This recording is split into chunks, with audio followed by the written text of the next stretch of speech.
Filósofo, economista e cientista social alemão, Karl Marx participou de diversas organizações e publicações de inspiração socialista.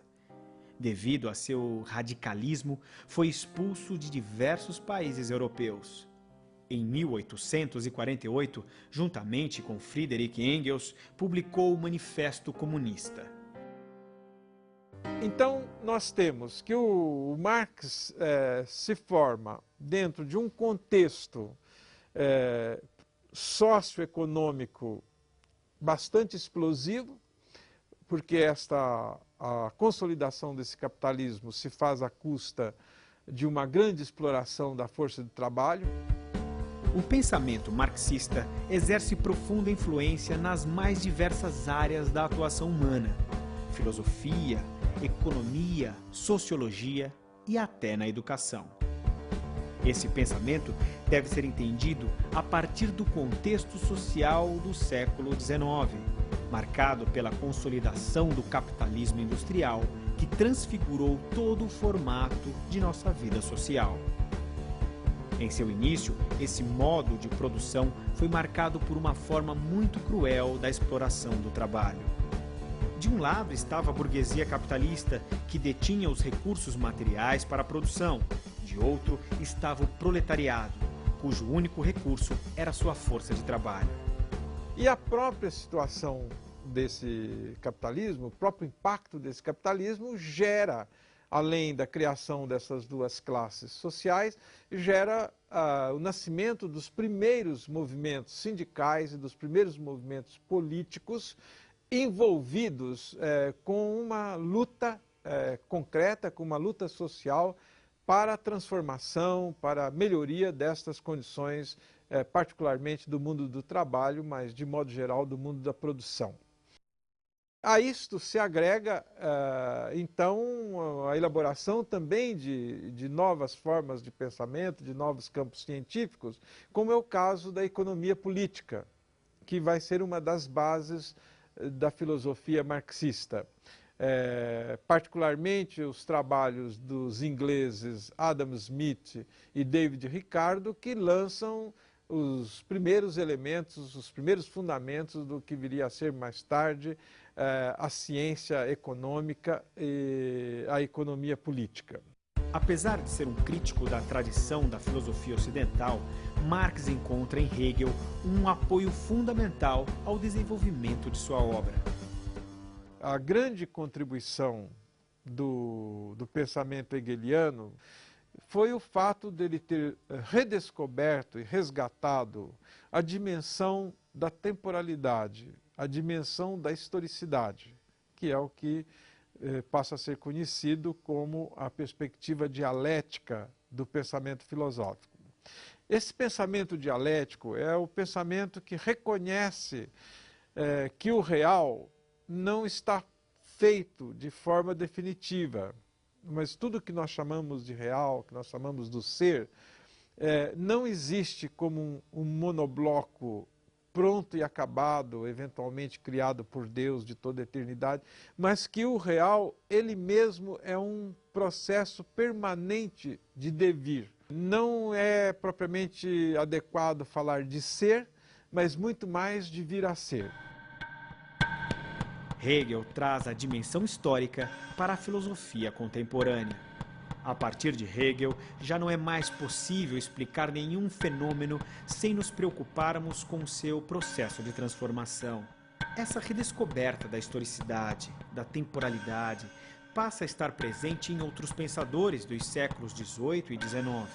Um exemplo é Charles Darwin.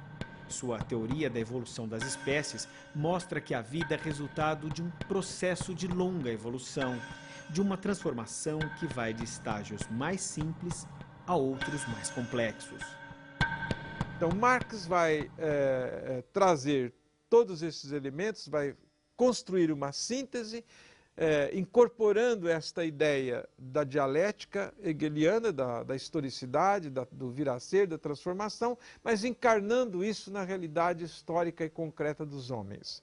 Não é uma dialética das ideias, não é uma dialética no plano da metafísica, mas é o que se convencionou o materialismo dialético e histórico, ou seja, a constituição da sociedade humana, da realidade humana, se dá através de um processo que está em permanente transformação e que cabe ao homem identificar, acompanhar e dirigir. No entanto, o Marx vai fazer o que ele chama uma revolução nesta dialética hegeliana, dizendo que a dialética hegeliana estava de ponta cabeça, ou seja, o Hegel tinha a cabeça na terra e os pés no ar, e ele entendia que era preciso pôr a dialética com os pés no chão.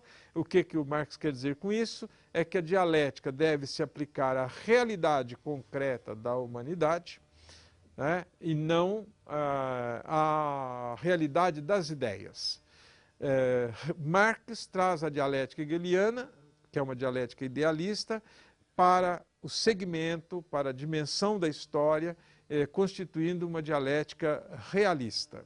Ainda em uma perspectiva metafísica idealista, Hegel criou um sistema baseado na autotransformação da ideia de Deus. Para ele, o homem é uma figura do Espírito Divino que está se realizando. O movimento de vir a ser que Hegel coloca na realidade do divino, Marx coloca exclusivamente no tempo histórico do homem. A síntese do pensamento marxista será posteriormente reconhecida e assumida como sendo aquela de uma filosofia designada como materialismo histórico dialético.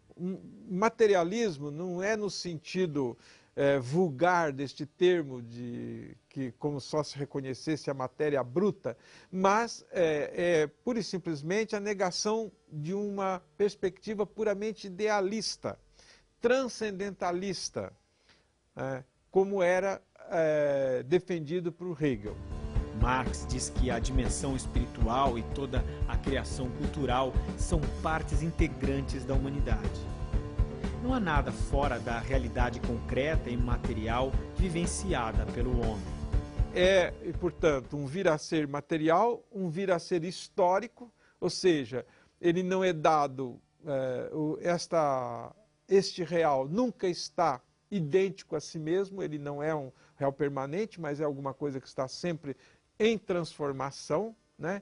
E dialético, porque esta transformação segue um processo que não é um processo linear, não só uma sucessão cronológica, mas essa transformação se dá graças a um conflito interno, a uma luta dos contrários, sempre por preencher uma etapa é sempre saturada, e depois de saturada esta etapa que se chega a uma nova etapa. Então é exatamente esta a contribuição que o Marx retoma do Hegel, não é? Mas encarnando esse método dialético, esse processo dialético na realidade histórica da humanidade. A civilização constrói-se pela sucessão de diferentes modos de produção, mediante um processo dialético de transformação. Esse processo dialético de transformação realiza-se com um movimento que Marx retoma de Hegel. Segundo Hegel, toda situação existe, em seu primeiro momento, como tese. Em seguida, vive uma dinâmica interna, uma negação de si mesma, passando de um polo a um polo oposto. Seria o estágio da negação da tese, ou a chamada antítese. Por sua vez, a antítese passa por um momento de negação, saturação e superação, chegando então ao terceiro estágio, a síntese. Dando um exemplo bem acessível, a infância é o momento da tese do indivíduo, da vida do indivíduo.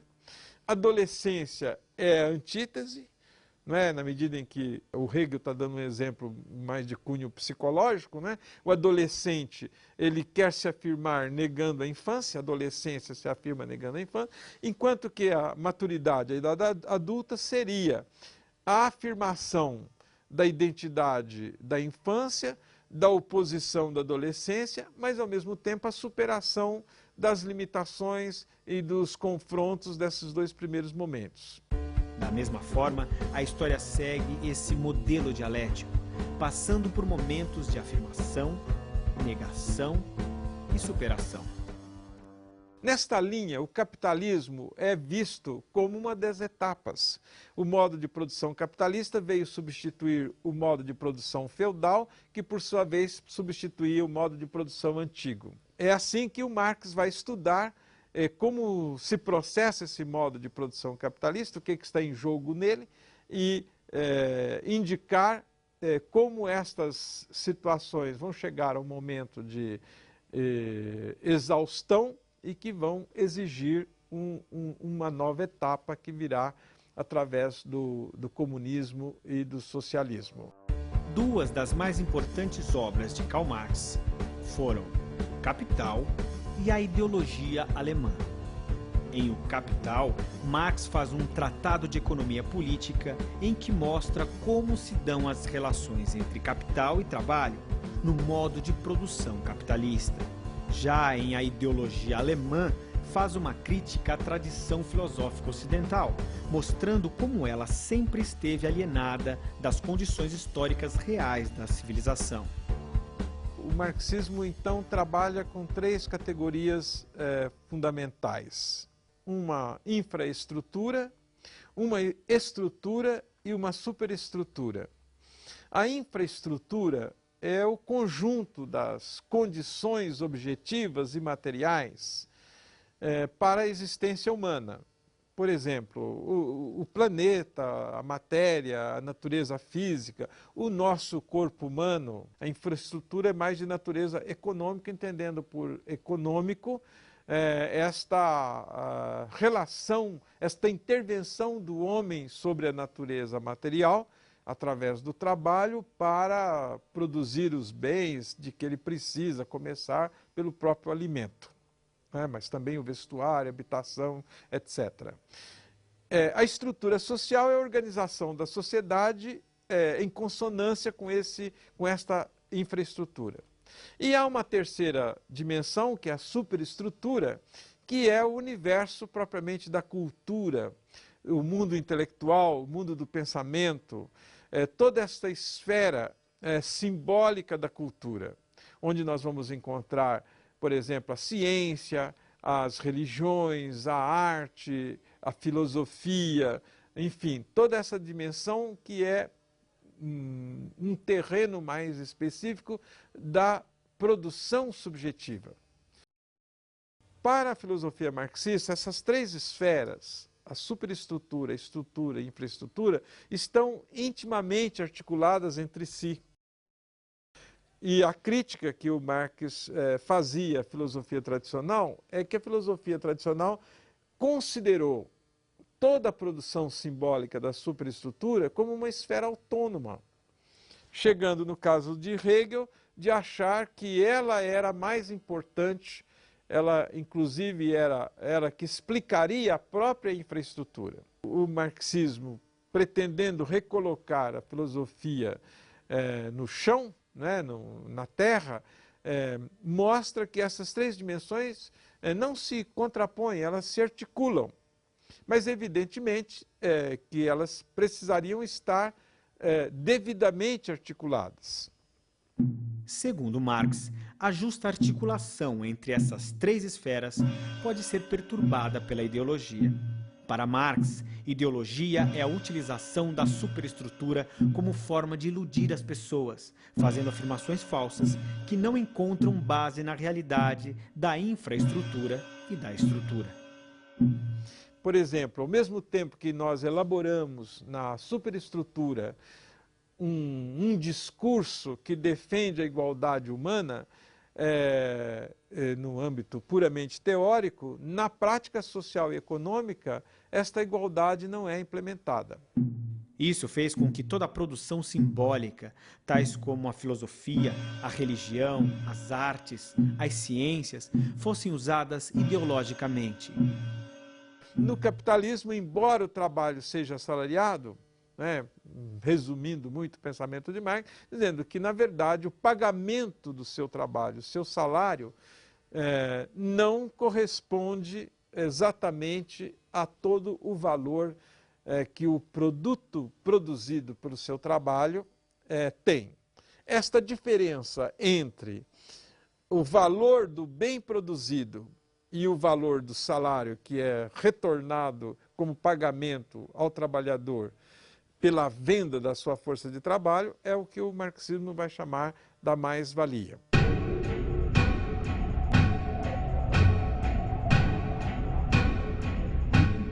Há outros segmentos no tecido social do modo de produção capitalista, mas sem importância quando comparados ao proletariado e à burguesia. O capitalista que, na verdade, é aquele que detém a posse, a propriedade dos meios de produção, né? São aqueles que detêm a terra, que detêm o capital, né, que detém a tecnologia, né, que representa as condições sine qua non para que a natureza possa ser transformada. E do outro lado, nós temos os trabalhadores, que são os detentores, que participam deste processo de produção dos bens, mas que detêm apenas a força de trabalho. Ele não possui a terra, não possui o capital. Então, o capitalismo precisa da matéria-prima, precisa do capital e precisa da força de trabalho. Dada a exploração de uma classe pela outra, um conflito será inevitável. A proposta de superação de Marx virá com uma revolução proletária, com a transformação de um modo de produção capitalista para um modo de produção comunista e a consequente eliminação das classes sociais. E haveria também a eliminação do Estado, do aparelho de Estado, porque este aparelho de Estado é lido pura e simplesmente como uma estrutura social necessária para a manutenção, né, uma estrutura ideologicamente mentada, né, para sustentar, né, o domínio, o poder da burguesia. Em resumo, a filosofia marxista representa uma síntese da perspectiva dialética da filosofia de Hegel. Representa uma importante contribuição às ciências, econômica e histórica, mas sempre ligada ao movimento de transformação da vida prática das pessoas. É uma célebre frase do próprio Marx, que sintetiza bem todo esse espírito, que é uma das famosas teses sobre Feuerbach, onde Marx diz o seguinte, que até hoje os filósofos se limitaram a contemplar o mundo. É preciso mudá-lo.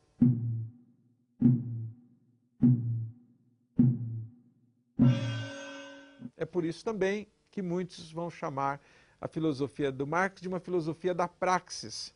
Ou seja, não cabe aos filósofos apenas interpretar o mundo, mas o que o pensamento precisa fazer é transformar o mundo.